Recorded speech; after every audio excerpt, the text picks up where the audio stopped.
Marginalise community का युवा है वो सबसे पहले अपना एजुकेशन ले। अगर वो एजुकेशन इंस्टीट्यूशन में है तो अपना करियर पे ध्यान दे। उसके साथ ये साहब कांशीराम कहते हैं अगर उसको लगता है मैं अपने समाज में किसी प्रकार का कंट्रीब्यूशन दे सकता हूँ तो उसके साथ में दे। SC ST को आज भी नॉट फाउंड सुटेबल करते हैं एडमिशन में, रिक्रूटमेंट में, तो वो बहुत गलत है। हम तो लेकिन आप थोड़ा सा इसका हल्का सा अगर स्टडी करोगे तो रिजर्वेशन का जो मीनिंग है वो बहुत बड़ा है। रिजर्वेशन जो है बहुत अलग अलग प्रकार की है। उस देखिए जो इंटरकास्ट मैरिजेज है, इंटरकास्ट कम्युनिटी डायलॉग है, इंटरकास्ट डाइनिंग टेबल है, या इंटरकास्ट जो लोगों के बीच में जो डिफरेंट जो एस्पेक्ट है उनका जो एक्सचेंज है वो बहुत जरूरी है। PG कुली वहाँ से BCom था, फिर गुरु जम्बेश्वर यूनिवर्सिटी में MCom, उसके बाद जो है फिर पंजाब यूनिवर्सिटी चंडीगढ़ से MA इकोनॉमिक्स, और अभी मेरा गुरु जम्बेश्वर यूनिवर्सिटी में हरियाणा स्कूल ऑफ बिजनेस में मेरा PG।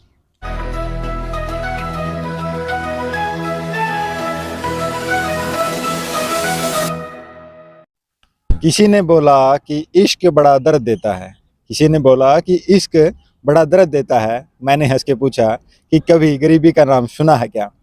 साथियों, ये लाइन मैंने इसलिए बोली है क्योंकि आज जिस विषय पर जिन सदस्य से हम बात करने वाले हैं, कहीं ना कहीं गरीबी एक बड़ा फैक्टर है उस विषय को लेकर के। तो साथियों, स्वागत है आपका। मैं सुखदेव स्वागत करता हूं आपका संवाद जंक्शन के साप्ताहिक कार्यक्रम वार्ता आपसे में। तो आज हमारे साथ जुड़ने वाले हैं एक ऐसे शख्स जिन्होंने जातिवाद के साथ साथ गरीबी को उस कदर देखा है जहां पर लोग छठी क्लास में, 5वीं क्लास में पढ़ाई छोड़ करके मजदूरी करने को मजबूर हो जाते हैं, और उनके परिवार वाले इस बात से खुश होते हैं कि हमारा बच्चा कुछ ना कुछ कमा करके ला रहा है। लेकिन वहाँ एक गांव के लेवल से निकल करके PhD तक का सफर करने वाले, PhD तक पहुंचने वाले आज हमारे साथ में जुड़े हैं, और एक ऐसे वातावरण से जहां पर खुद का पढ़ना एक बेहद मुश्किल कार्य है, वहां पर रह करके अनेक बच्चों को, अनेक छात्रों को, और न सिर्फ गांव के बल्कि दूर दराज के, मैं कहूँगा कि पूरे हरियाणा से ही नहीं बल्कि पूरे भारत के अंदर अगर मैं कहूँ तो गलत नहीं होगा कि उनकी एक इमेज है बच्चों के अंदर, यूथ के अंदर, और खास करके विद्यार्थियों के अंदर। कौन है वो, आइए आपसे उनका परिचय करवाते हैं। तो स्वागत है सर। सबसे पहले तो मैं परिचय करवाता हूँ। अमरजीत सर हमारे साथ में आज जुड़े हैं, डास्पी संगठन से जुड़े हैं और समय समय पर सामाजिक मुद्दों पर कार्य करते रहते हैं। सर स्वागत है सबसे पहले तो आपका हमारे चैनल पर। शुक्रिया। तो सर, मैं सबसे पहला क्वेश्चन आपसे यही पूछना चाहूँगा, आपकी निजी जिंदगी से संबंधित है। कहाँ से आपने स्कूली शिक्षा ग्रहण की और कहाँ से प्रेरणा मिली कि आप उन परिस्थितियों से निकल करके यहाँ तक पहुँचे? मेरा जो गांव है, गांव हसनगढ़ है, तो पहली से 10वीं तक जो स्कूल है मेरा वो गांव का ही रहा, जो सरकारी स्कूल था। उसके बाद जो एजुकेशन है वो भी स्कूली जो है सरकारी ही रही है। तो जो गांव देहात है वहाँ बहुत कम बच्चे ऐसे होते हैं जो स्कूल में जो एजुकेशन उनको मिलती है कि वो हायर एजुकेशन तक जाए। तो मेरा जो एक टच रहा है वो कहीं ना कहीं जो एक फैमिली का जो टच था या जो एनवायरनमेंट था हल्का सा उसका था कि जो आपकी एजुकेशन है वो आपको एक नया मोड़ देगी। तो उसी को मैं थोड़ा सा उसको मानता हूँ, मेरे लिए पॉजिटिव था। तो मैं अपना गांव के बाद मेरा उप तहसील पड़ती उकलाना मंडी, वहाँ से +1 +2 था कॉमर्स में। फिर जो है हिसार का एक नामी ग्रामी कॉलेज है गवर्नमेंट PG कुली, वहाँ से BCom था। फिर गुरु जम्बेश्वर यूनिवर्सिटी में MCom, उसके बाद जो है फिर पंजाब यूनिवर्सिटी चंडीगढ़ से MA इकोनॉमिक्स, और अभी मेरा गुरु जम्बेश्वर यूनिवर्सिटी में हरियाणा स्कूल ऑफ बिजनेस में मेरा PG। क्या आपने इतना लंबा सफर तय किया, गांव के स्कूल से PU तक आप गए हो? कैसा सफर रहा, कैसा अनुभव रहा, और क्या कठिनाइयां क्या देखने को मिली इस लंबे सफर में आपको? देखिए जो गरीबी की बात है या फिर उसमें जो आपका जो परिवार है उस परिवार में आपके लिए जो जब पैसे की बात आती है तो एजुकेशन को गांव देहात में बहुत कम ऐसी फैमिलीज हैं जो एक अच्छा वेटेज देती है कि आपके लिए जो हायर एजुकेशन है वो बहुत ज़रूरी है, और हायर एजुकेशन में अच्छा खासा सबका समय लगता है। लेकिन मेरे लिए जो मेरा जो परिवार था उसमें जो है पढ़ने वाले जो है बड़ा भाई, 2 बहनें थी, और पड़ोस का भी ऐसा ही था कि कोई एक बच्चा है, कोई 2 है, वो पढ़ते थे। तो मेरे लिए सबसे बड़ी बात है बिल्कुल पैसे की रही थी, लेकिन जो हमारे लिए जो एजुकेशन फैसिलिटीज़ है जिसमें वजीफ़ा है जिसको हम स्टाइपेंड बोलते हैं, और उसके बाद जो स्कॉलरशिप है उसने एक आपका जो एक मॉरल सपोर्ट है वो एक लंबे समय तक दिया था। और फिर थोड़ा सा जो आपका फैमिली है वो एक आपको बैकअप प्लान में देती है कि आपको कम से कम इतना पैसा मिलेगा, 2-2.5 हज़ार रुपये मंथ का, तो आप अपना एजुकेशन कर सकते हैं। आप थोड़े से अपने जो खर्च हैं उनको तरीके से कीजिए, आप इतना बड़ा अपना जो ज़िंदगी है उसको उस तरीके से मत जिए कि आपको ज़्यादा खर्च करना पड़े। कम पैसे में आपके पास फैसिलिटीज़ हैं जिसमें लाइब्रेरी का है, न्यूज़पेपर का है, जो आपको अच्छा खासा एक ये देती है कि आपकी दशा कैसी होगी। आपने बताया कि कम पैसे में बहुत से लोग, बहुत से युवा, खास करके दलित युवा, बहुत से लोग ऐसे होते हैं कि ये बोल देते हैं कि हमारे पास तो घर चलाने के लिए पैसे नहीं है, बच्चा दिहाड़ी मजदूरी करेगा तो कुछ खाने को लेकर के आएगा, अच्छा घर चलेगा। देखिए कैसे मेंटेन किया आपने? जो मेंटेन की बात है या फिर जो गांव देहात में, स्पेशली जो मैं शेड्यूल्ड कास्ट के जो बच्चे हैं, अभी जो एक टर्मिनोलॉजी नहीं है, डिप्राइव्ड शेड्यूल्ड कास्ट के जो बच्चे, तो उनका उनका जो जो कंडीशनिंग है और उनका जो एनवायरनमेंट है, वो जो फैक्टर है वो बहुत बड़े रोल प्ले करते हैं उनकी ग्रूमिंग के लिए। उसमें सबसे बड़ी बात मैं कहूँगा जो गरीबी पैसे की है, तो उन बच्चों को अगर आप मॉरल सपोर्ट देते हो, करियर काउंसलिंग करते हो या उनको एक गाइडेंस देते हो, और वो भी टाइम टू टाइम, ऐसा नहीं कि आप 6 महीने में या साल में आप उनको करोगे, तो उनका जो दिमाग है, उनकी जो दिमाग की जो कंडीशनिंग है, आप उनको एक अच्छे तरीके से तरा सकते हो। तो उसमें जो एक रोल प्ले होता है, उसमें एजुकेशन का जो है वो सबसे बड़ा है। और वो जो चीज़ें हैं, दलित समाज के जो युवा हैं, उनको गरीबी के बीच में जो है अनेक जो फैक्टर है, वो उनको जो है पीछे धकेलते हैं। तो उसको दूर करने के लिए आपको जो बार-बार उनके बीच में एजुकेशन है या एम्प्लॉयमेंट अपॉर्चुनिटीज़ हैं, और एजुकेशन से आप अपना जो जीवन है कैसे सुधार सकते हैं, वो बातें उनके बीच में रखनी पड़ेगी। क्योंकि लंबे समय तक उनको जो गरीबी का दंश झेला है, लंबे समय तक उनके बीच में बातें चली है कि आप गरीब हो क्योंकि आप गरीब हो। लंबे समय तक उन्होंने ये देखा कि जो गरीब लोग हैं, आपके पास रिसोर्सेज नहीं है, तो आप अच्छे जो है पायदान पे नहीं जा सकते। लेकिन अगर आप उनके बीच में एजुकेशन की जो मोरालिटीज़ है, जिसमें डॉक्टर अम्बेडकर है, मान्यवर साहब कांशीराम है, या उसी बीच में आप जो है पेरियार है, नारायण गुरु है, कबीर साहब है, चोखा मेला जी है और गुरु रविदास है, उनके बारे में थोड़ा बताओगे तो उनका एक दृष्टिकोण स्पष्ट बनेगा। अच्छा, आपने बताया कि डॉक्टर अम्बेडकर जी का नाम लिया, तमाम महापुरुषों का आपने नाम लिया। आपको कहाँ से प्रेरणा मिली कि मेरे को इस लाइन में काम करना चाहिए? क्योंकि लोग तो अपना घर ही नहीं संभाल पाते, सीधी-सी बात तो ये है। अपने छोटे बहन-भाइयों को नहीं पढ़ा पाते, खुद नहीं पढ़ पाते। देखिए, जो doctor Ambedkar student fund of India, DASFI एक स्टूडेंट ऑर्गेनाइजेशन है जो कि गुरु जम्बेश्वर यूनिवर्सिटी में बना था 2009 के लगभग। तो उससे पहले भी एक संगठन था, और अब उसके बाद मैं जो है Ambedkar student association Punjab university Chandigarh में चेयरमैन और प्रेसिडेंट रहा हूँ। तो जो संगठन है और जो स्टूडेंट ऑर्गेनाइजेशन है, जो कि अम्बेडकराइट है, पर्टिकुलरली मैं उनकी बात करूँगा ऑल ओवर इंडिया में, तो उन संगठन की सबसे बड़ी जो विशेषता या जो खासियत है, वो रही है कि आपका जो लिटरेचर क्या है, आपका जो हिस्ट्री क्या है, और उसी के आपके हिस्ट्री और कल्चर के साथ जो है स्टूडेंट के बीच में एक मोरालिटीज़ पैदा करना कि आप जो है अच्छे करियर के लिए, अच्छे जीवन के लिए, और उसी में आपके जो महापुरुषों का जो आंदोलन है, जो आपको गरीबी से दूर करेगा, उसके ऊपर साथ में काम करता है। मेरा पीएचडी के साथ ये काम है, मेरा सिर्फ काम अपनी कम्युनिटी के लिए नहीं है।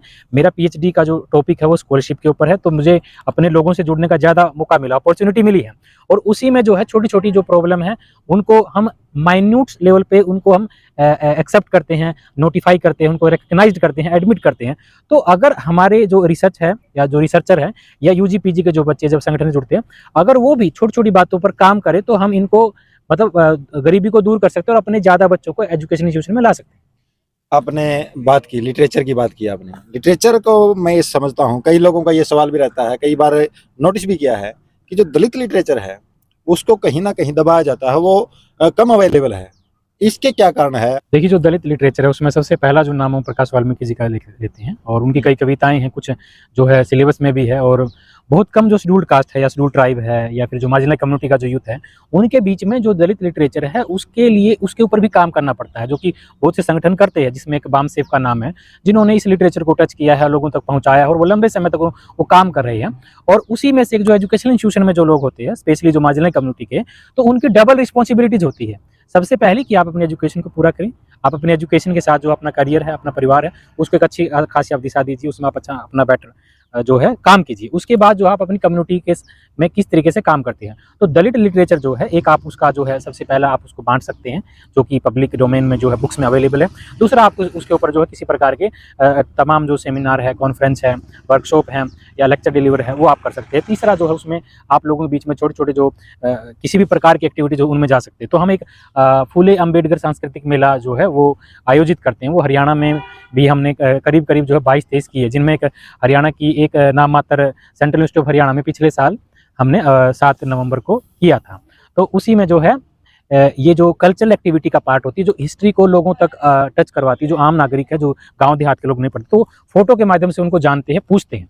समाज में आरक्षण के नाम पर दलित छात्रों को खास करके जो सुविधाएं दी जाती है, जैसे फीस में छूट है या फिर स्कॉलरशिप की है, वो उन सुविधाओं के नाम पर समाज में एक बड़ा द्वेष है, बड़ी लाइन है, बड़ा गैप है।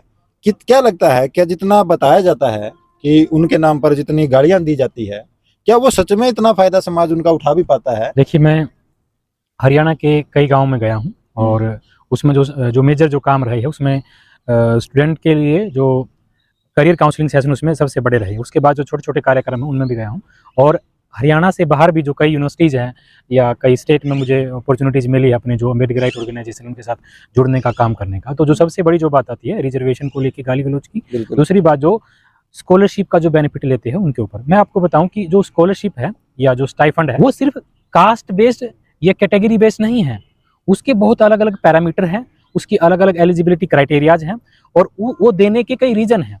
तो शेड्यूल्ड कास्ट और जो शेड्यूल्ड ट्राइब है या ओबीसी है, तो उसके लिए जो स्कॉलरशिप फैसिलिटीज है, अगर आप देखोगे हरियाणा की अगर मैं बात करूं तो 2009 का एक स्कैम हुआ था, वो आज तक भी जो है वो उस पर जो है काम चल रहा है, उसकी स्पष्टीकरण नहीं आया है। और अब तक भी 2009 तक के भी बच्चे ऐसे हैं जिनकी स्कॉलरशिप उनको नहीं मिली है।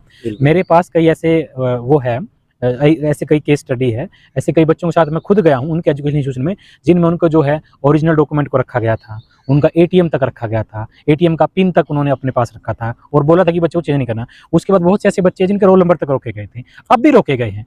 कल की घटना है कुरुक्षेत्र यूनिवर्सिटी में 290 बच्चों का जो है रोल नंबर रोक लिया है, तो स्कॉलरशिप की वजह से। जी स्कॉलरशिप नहीं आने की वजह से। अब देखिए ये जो जो जो जो प्रॉब्लम्स है, ये बच्चों के ऊपर सबसे बड़ा जो है मानसिक जो तनाव है उसको और हाई करती है। और उसके साथ साथ में लोगों का भी कहना उनके बिल्कुल। अब ये जो गाली गलौज है जो रिजर्वेशन को लेके, सबसे बड़ी जब बात आती है रिजर्वेशन की, तो लोगों के जहन में सिर्फ एक शब्द है 15% और 7.5% SC ST को मिलने वाला। लेकिन आप थोड़ा सा इसका हल्का सा अगर स्टडी करोगे तो रिजर्वेशन का जो मीनिंग है वो बहुत बड़ा है। रिजर्वेशन जो है बहुत अलग अलग प्रकार की है, उसका देने का जो उद्देश्य था उसके ऊपर कोई नहीं जाएगा, लेकिन अनुसूचित जाति जनजाति पिछड़ा वर्ग के लोगों को जो है सब लोग टारगेट करते हैं और बहुत कम ऐसे बच्चे हैं जो इसका बेनिफिट ले पाते हैं, क्योंकि जो एडमिनिस्ट्रेशन है उसके साथ जो है जो जो मैकेनिज्म है सरकार का, सेंटर का, स्टेट का, जो पेमेंट का जो डिसबर्समेंट है वो बहुत लेट है। आप हरियाणा का मैं एग्जांपल दूं आपको, बहुत से ऐसे बच्चे हैं जिनकी अब भी 3, 4, 6 साल तक जो है स्कॉलरशिप रुकी रहती है, तो जो यूनिवर्सिटी जो है उनके ओरिजिनल डॉक्यूमेंट रख लेती है, वो अपना एजुकेशन जो पूरा नहीं कर पाते टाइम पर,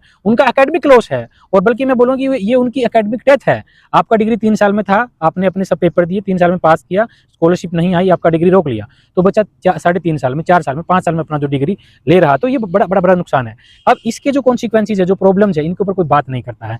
और जो शेड्यूल्ड कास्ट है, शेड्यूल्ड ट्राइब है या ओबीसी का जो लीडर है, जो पॉलिटिकली जो लोग विधानसभा है, विधान परिषद है, लोकसभा है, राज्यसभा में बैठते हैं, तो उनका सबसे बड़ा काम है कि वो इनकी जो स्कॉलरशिप है, जो इनका बजट है, उसको जो है टाइम पर इनको दिया जाए। सांस्कृतिक मेलों का आपने जिक्र किया था, आपके हिसाब से अब तक समाज में ऐसे कितने काम आप कर चुके हैं? या देखिए अभी तक लगभग मैं करीब 110 के लगभग गाँव में गया हूँ और अच्छा। बिल्कुल छोटे छोटे कार्यक्रम में, क्योंकि बड़ा जो है कोई भी कार्यक्रम करना उसका उद्देश्य अलग होता है। छोटे छोटे कार्यक्रम का मतलब है कि मैं बहुत से बच्चों से जुड़ा हूँ, यूथ से जुड़ा हूँ, और उनके बीच में कोई बड़ी बड़ी बातें नहीं की, बिल्कुल छोटी छोटी बातें की हैं। आपका स्कूलिंग कैसा होगा, कॉलेज यूनिवर्सिटी में क्या रहेगा, आपके पास सब्जेक्ट सिलेक्शन है, आप किस कॉम्पिटिटिव एग्जाम की तैयारी कर सकते हो, कहाँ कर सकते हो, क्या क्राइटेरिया रहेगा, आपके लिए 0 फीस की फैसिलिटी कहाँ है। उसके बाद जो है आप मिनिमम रिसोर्सेज में आप हायर एजुकेशन कैसे ले सकते हो, आप फ्री ऑफ कॉस्ट एजुकेशन कैसे ले सकते हैं, आपके लिए जो फ्री ऑफ कॉस्ट जो डिग्रीज है, डिप्लोमाज अवेलेबल कहाँ कहाँ है। और बहुत से इंस्टीट्यूट ऐसे भी है जो आपके लिए फ्री ऑफ कॉस्ट कोर्सेज भी रन करते हैं और जिसमें रेमेडियल मेजर स्कीम्स का प्रोविजन है। बहुत से बच्चों को तो पता ही नहीं होता कि ऐसे भी कोई कोर्स है। बिल्कुल एग्जैक्ट। और सबसे इंटरेस्टिंग बात इसमें मैं बताऊंगा, ये सिर्फ कैटेगरी बेस्ड नहीं है। रेमेडियल मेजर्स जो स्कीम्स है सरकार, केंद्र सरकार की, राज्य सरकारों की, वो बियॉन्ड कास्ट कैटेगरी है, लेकिन लोगों के जहन में सिर्फ एक SC ST को टारगेट किया जाता है, वो बिल्कुल गलत है। तो उसी में जो है सांस्कृतिक मेले का जो उद्देश्य होता है हमारा उसमें उन बच्चों को बताना होता है कि आपका इतिहास क्या रहा है, आपको करना क्या है। हम वहाँ किसी भी बच्चे का या मैं किसी भी कार्यक्रम में किसी का मैंने कभी ब्रेन वॉश नहीं किया है। किसी बच्चे की अगर कोई भी क्यूरी आई है एकेडमिक, जिसमें उसके पढ़ाई लिखाई का है, उसका जो है स्कॉलरशिप का है, तो हम पूरे प्रयास करते हैं, चाहे वाइस चांसलर है, चाहे रजिस्ट्रार है, चाहे DC साहब है। रोल नंबर के केस में मैं खुद गया हूँ हिसार में, और बहुत से मेरे साथ जो डासफी संगठन है, ASC पंजाब यूनिवर्सिटी संगठन, जिसमें बहुत से बच्चों से हम डायरेक्टली इनडायरेक्टली कनेक्टेड होते हैं और वहाँ कोई कैटेगराइजेशन नहीं है। हाँ, हमारा जो प्राइम मोटो है, मैं अब फिर अपना एक छोटी सी बात क्लियर करूंगा, डासफी का जो प्राइम मोटो है doctor Ambedkar student front of India का, हम marginalise section of the society particularly SC ST OBC minority के लिए सबसे पहले हैं, प्रतिबद्ध हैं, उसके बाद हमारे लिए सब बच्चे आते हैं। उसके बाद इसलिए मैंने बोला है क्योंकि इस सेक्शन के लिए बहुत कम लोग खड़े हो पाते हैं। फॉर एग्जांपल EWS की बात करते हैं बहुत से लोग कि आप उनके लिए काम नहीं करते, लेकिन मैं कहता हूँ EWS का कहीं भी नोट फाउंड सुटेबल नहीं किया है, कहीं स्कॉलरशिप नहीं रोकी है, कहीं किसी प्रकार का प्रताड़ित नहीं किया है। तो लेकिन उसके दूसरा पहलू जब हम देखते तो SC ST को आज भी नोट फाउंड सुटेबल करते हैं एडमिशन में, रिक्रूटमेंट में, तो वो बहुत गलत है। तो हम उसके ऊपर सबसे पहले काम करते हैं। और जब ये छोटी छोटी बातें लोगों को बताई जाती है देसी भाषा में, मैं हरियाणा में जब जाता हूँ तो हरियाणवी लैंग्वेज में हम बात करते हैं लोगों से, तो वो कंफर्टेबल होते हैं, अपनी प्रॉब्लम बताते हैं, शेयर करते हैं तो बहुत से बच्चों की ऐसी प्रॉब्लम है जो हमने सोल्व की है और एक सेटिस्फेक्शन मिला है। और ये जो बात है कि स्कॉलरशिप का बेनिफिट लेकर हायर एजुकेशन में आना, देखिए वो बहुत लंबा प्रयास है, सतत प्रयास करने पड़ेंगे, बहुत अच्छे से काम करना पड़ता है, उनको उनका मोरल बूस्ट करना पड़ता है, कॉन्फिडेंस उनमें बिल्ड करना पड़ता है कि आपका एजुकेशन जो है 3 साल में नहीं 4 में पूरा होगा, तो आप उसके बाद कैसे जाओगे। अच्छा सर, आप इतने गांव में गए हो जहां पर बात आती है दलित समाज की, तो युवाओं का एक ब्रेन वॉश, जिस शब्द का आपने यूज किया, ब्रेन वॉश किया जाता है। उनको राजनीतिक रैलियों में तो उनको बड़ी बड़ी गाड़ियां दे दी जाती है, उनका पूरा खर्चा दे दिया जाता है, उनको खाने का पीने की सारी छूट दे दी जाती है, लेकिन एजुकेशन की तरफ उनका ध्यान ना जाए। इसके लिए अब बहुत से ऐसे भी है कि शिक्षा से कुछ नहीं होता। ये जो दुष्प्रचार है नशे का, जातिवाद का, कितना ग्रसित है समाज इन बुराइयों से। देखिए जो नशा है या फिर जो आपने बताया कि जो यूथ है उसको बोला जाता है कि आपके पास जो है एम्प्लॉयमेंट अपॉर्चुनिटीज नहीं है, आप पॉलिटिक्स में आइए। आप क्या करोगे पढ़ करके, ये भी बोला जी जाता है। जो एग्जैक्ट जो आप टर्मिनोलॉजी आपने यूज की जो गांव देहात में कि बिल्कुल। थारा खातर की में भी कोनी हाँ। हमने के मिलेगा, हम तो जो है छोटे मोटे रोजगार में रहोगे। तो उन लोगों का स्पेशली में जो शेड्यूल्ड कास्ट है, डिप्राइव्ड शेड्यूल्ड कास्ट है, या फिर उसमें जो है मतलब इसमें मार्जिनल कम्युनिटी का जो यूथ उसकी बात करेंगे, तो उनको आप जो है लंबे समय से वो जो है मेन स्ट्रीम से दूर रहे हैं, और मेन स्ट्रीम हर क्षेत्र की रही है। मैं फिर कहता हूं, अगर उन युवाओं को कोई भी एक तरीके से, एक सलीके से अगर उनको बताया जाए और उनके छोटे छोटे ट्रेनिंग मॉड्यूल ट्रेनिंग सेशन रहे, तो वो भी जो है अच्छा खासा पॉलिटिक्स में कर सकते हैं। फॉर एग्जाम्पल मैं हरियाणा का एक छोटा सा एग्जाम्पल दूंगा इसमें। जो मार्जिनल कम्युनिटी का जो यूथ है उसको पॉलिटिकली जो है रिप्रेजेंटेशन मिलती है, लेकिन मेन स्ट्रीम में फॉर एग्जांपल उसमें एक पद होता है जैसे स्पोक्स पर्सन का, आप वहाँ नहीं मिलोगे। उसी में जो है डिसीजन मेकिंग पावर की बात आती है, जो टिकट डिस्ट्रीब्यूशन है वहाँ शेड्यूल्ड कास्ट है, शेड्यूल्ड ट्राइब है, उनका रिप्रेजेंटेशन नहीं मिलेगा। और उसी के साथ जो है ओपन की जो सीट होती है, जो विधानसभा लोकसभा की है, वहाँ आपको नहीं मिलेंगे। राज्यसभा में आप कितने भी इंटेलिजेंट हो, आप किसी भी अकेडमिया में आप बिल्कुल स्ट्रॉन्ग हो, तो आपको रिप्रेजेंटेशन नहीं मिलेगा। उसी के साथ जो है कुछ ऐसे पद भी होते हैं राज्य सरकारों में जो कि आप उनको दे सकते हैं, लेकिन उस यूथ को नहीं मिलता है। तो जो पॉलिटिकल जो रिप्रेजेंटेशन है मार्जिनलाइज सेक्शन का, वो जो है इतना आसान नहीं है कि उनको दे सके। लेकिन जो बहुजन समाज पार्टी है जिसने इन युवाओं को तैयार किए कैडर से लंबे समय की काफ़ी प्रयास है, मान्यवर साहब कांजीराम का जिनमें सबसे बड़ा नाम आता है, तो अगर उनको थोड़ा सा भी अगर हम देखते हैं, तो अगर पढ़ाई लिखाई के क्षेत्र में देखें, तो वो इस बात के बिल्कुल पक्षधर रहे हैं कि जो मार्जिनलाइज कम्युनिटी का युवा है वो सबसे पहले अपना एजुकेशन ले। अगर वो एजुकेशन इंस्टीट्यूशन में है तो अपना करियर पे ध्यान दे। उसके साथ ये साहब कांशीराम कहते हैं, अगर उसको लगता है मैं अपने समाज में किसी प्रकार का कंट्रीब्यूशन दे सकता हूं, तो उसके साथ में दें। तो दूसरी जो राजनीतिक दल है, अगर उनको लगता है कि हम मार्जिनलाइज सेक्शन के युवाओं के लिए काम करें, तो मेन स्ट्रीम के आप जो है पॉलिटिक्स उनके लिए रखिए, ताकि वो भी अपना बेस्ट दे सकें। जबकि इसके एग्जाम्पल है, वो बहुत मेहनत करते हैं और बहुत गरीब परिवारों से निकलते हैं। बिल्कुल, ये देखा जाता है कि कितना ही काबिल हो, लेकिन इलेक्शन लड़ेगा तो जनरल सीट से ही लड़ेगा। तो सीट की बात ही, आपके पास बहुत सी कमेटीज होती है जिनमें आप उनको बैठा सकते हो। पॉलिसी मेकिंग की बात है, देखिए मैं आपको बताऊं, 1944 में पोस्ट मैट्रिक स्कॉलरशिप आई थी, तो पहले यूजीसी के जो चेयरमैन रहे professor Sukhdev Thorat, scheduled caste community से, तो उन्होंने बहुत से ऐसे काम किए थे जो कि मार्जिनलाइज सेक्शन के बच्चे जो है हायर एजुकेशन में आ सके। तो वैसा जो पॉलिसी मैकेनिज्म है वो लोगों के लिए रहे। तो उस दृष्टिकोण से जो है आप लोगों को रिप्रेजेंटेशन दीजिए, अगर आपको लगता है कि हम उनके सच्चे हितैषी हैं तो। अच्छा सर, मैं अंतिम क्वेश्चन आपसे पूछना चाहूंगा। कास्टिज्म पर बात हुई, गरीबी पर बात हुई, नशे पर बात हुई, लगभग राजनीति पर बात हुई, लगभग हर विषय पर हमने बात की। तो आपके हिसाब से जो एक सर्व समाज जिसको बोला जाता है, हरियाणा के अंदर 36 जाति जिसको बोला जाता है, क्या किया जाए कि सर्व समाज के अंदर आपसी जो भाईचारा है, जो मनमुटाव है, वो खत्म हो सके और भाईचारा कायम हो सके? इसके लिए हमें क्या अहम कदम उठाने चाहिए? देखिए, इसके लिए जो कदम है वो सिर्फ एक नहीं है, वो कई है। तो सबसे बड़ी जो बात है वो डायलॉग मैकेनिज्म की है, डायलॉग डिलीवरी की है। आप देखिए, जो इंटरकास्ट मैरिजेज हैं, इंटरकास्ट कम्युनिटी डायलॉग है, इंटरकास्ट डाइनिंग टेबल है, या इंटरकास्ट जो लोगों के बीच में जो डिफरेंट जो एस्पेक्ट है उनका जो एक्सचेंज है, वो बहुत जरूरी है। बहुत से जो लोग हैं हरियाणा में, अगर आप बात करें, जैसे गोत्र है या आपका जाति है या आपका क्षेत्र है, उसके प्रति वो बहुत ज़्यादा पॉजिटिव है। वो जो एक जो है सबको जो है जोड़ा जाए, सामंजस्य जो है, कोऑर्डिनेशन जो किया जाए, उसके लिए आपको बहुत प्रयास करने पड़ेंगे। जैसे एक एजुकेशन उसमें एक रोल प्ले करता है। अगर आपका डायलॉग है हर किसी के साथ, और उस डायलॉग में आप जो डिफरेंट वेराइटीज है, ठीक है, चाहे वो मुद्दों की हो, लोगों के बीच में हो, और जो समाज के जो तमाम सामाजिक संगठन है वो उनकी भी मोरल ड्यूटी रिस्पॉन्सिबिलिटीज है। ऐसा नहीं है कि जो जातिवाद है उसके ऊपर जो आप देखोगे, अगर थोड़ा सर्वे करोगे, काम करोगे, रिसर्च करोगे या लोगों से मिलोगे, तो मार्जिनलाइज सेक्शन है जो उससे पीड़ित है, वो लोग ज्यादा उसके ऊपर काम करते हैं। लेकिन दूसरे लोग जो है, जो प्रताड़ित करते हैं, उनको भी ये समझना पड़ेगा कि आप भी इस प्रकार की जो गतिविधियां हैं वो न करें, आप इस प्रकार के जो कार्य है वो न करें। वो आप तो भी सिर्फ बोलते हैं कि भाई सब एक है, भाई सब भाईचारा है, हाँ सब जी, एक है। ये बिल्कुल देखिए, ये सफेद और कोरी झूठ बोलूंगा इसको मैं। आपको अगर लगता है ये चीजें जो है नहीं रुकने वाली, तो आपके ऊपर सबसे बड़ी जिम्मेदारी है। आप उन चीज़ों को, अपने संगठन है, आपकी खाप पंचायतें हैं, आप उनके बीच में उन बातों के ऊपर जो है जिक्र कीजिए, उनको बताइए लोगों के बीच में कि कौन सी ठीक और कौन सी गलत है। और बहुत सा जो युवा है वो आज भी जो एकेडमिक इंस्टीट्यूशन है वो सबसे बड़ा प्लेटफॉर्म होता है आपकी एक डिस्कशन का, ओपन डिबेट का, ओपन डिस्कशन का, जहाँ आप अपनी बातों को बिना किसी झिझक के आप साझा कर सकते हो, शेयर कर सकते हो। लेकिन गांव देहात में वो पॉसिबल नहीं है। तो अगर इस प्रकार के काम रहेंगे तो मैं कहता हूं कि बहुत जो बड़े स्तर पे ना सही, लेकिन छोटे छोटे प्रयासों से हम इन चीज़ों को दूर कर सकते हैं। अच्छा, एक क्वेश्चन बीच में ऐड कर दिए ये। अच्छा सर, एक सिंपल सा क्वेश्चन मैं आपसे पूछना चाहूँगा। आपने इतने गाँव का दौरा किया है, आप पीयू यूनिवर्सिटी तक गए हैं। छोटा गरीब लेवल का एक तबका, जो गरीब तबका जो है, वहाँ से लेकर के आपके जो लिंक है वो एक बड़ा हायर तबका जिसको बोला जाता है, चाहे वो दलित समाज का ही क्यों ना हो, वहाँ तक आपके लिंक रहे। तो क्या डिफरेंस क्या लगा है? मतलब बोला जाता है कि ये तो फलां जगह से आया है, ये ऐसा ही होगा। डिफरेंस क्या रहता है गाँव की ज़िंदगी में और जो अपर लेवल की ज़िंदगी है उसमें? देखिए, जो गांव के लोग होते हैं या भी जो शहरी है, वो फ़र्क और जो बुराइयां हैं, कमियां वो बहुत हैं। हम उस पर ना करें, लेकिन बिल्कुल इसको ब्रीफ करूंगा तो मैं। तो एजुकेशन जो है आपको बहुत अच्छा एक कॉन्फिडेंस आपका बिल्ड करती है, सबसे बड़ी बात। एक्स्ट्रा जो है, आप अपनी बहुत सी बातों को लोगों तक साझा कर सकते हो एक तरीके से, सलीके से। ये हमें ऐसा सिखाया जाता है। अनपढ़ भी करते हैं, ऐसा नहीं कि उनके बीच में वो चीज़ें नहीं, वो बिल्कुल है। लेकिन एकेडमिक इंस्टीट्यूशन में जब आप आते हैं तो आपका जो दिमाग है और इसकी जो ओरिएंटेशन है वो बहुत बड़ी बनती है। आप लोगों के बीच में बड़े दिल के साथ जाओगे। आप जो है कमियों को ऐसा नहीं कि आपकी कमियां बताएंगे तो आप जो है उनको एक्सेप्ट करते हो, एग्री करते हो। लेकिन जो मार्जिनलाइज सेक्शन के जो यूथ है, जब उनको अपॉर्चुनिटीज मिलती है, अवेल करते हैं, तो उन्होंने ऐसा दिखाया है कि हम भी जो है बेस्ट हैं, हम ब्रिलियंट।